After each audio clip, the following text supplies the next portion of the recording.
একদম অল্প সময়ের মধ্যে চটজলদি যদি কোনো রান্না করতে হয় তবে এই ঝরঝরে সয়া পোলাও রেসিপিটা একবার অবশ্যই ট্রাই করে দেখতে পারো।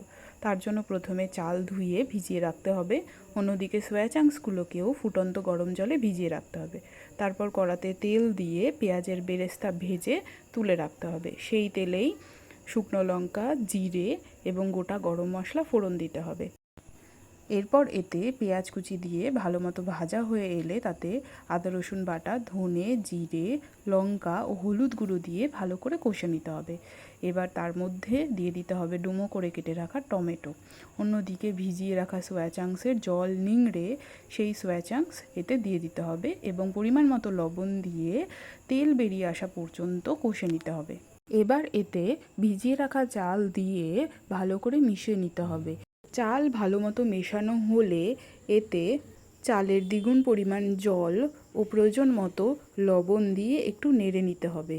তারপর উপর থেকে কয়েকটা চেরা কাঁচা লঙ্কা দিয়ে 20 মিনিটের জন্য অল্প আঁচে ঢাকা দিয়ে রাখার পর ঢাকনা খুলে ওপর থেকে বেশ খানিকটা ধনেপাতা কুচি আর গরম মশলা গুঁড়ো দিয়ে একটু নাড়াচাড়া করে নামিয়ে নিতে হবে। অবশেষে খাওয়ার আগে উপর থেকে বেরেস্তাটা ছড়িয়ে নিলেই রেডি আমাদের সয়া পোলাও।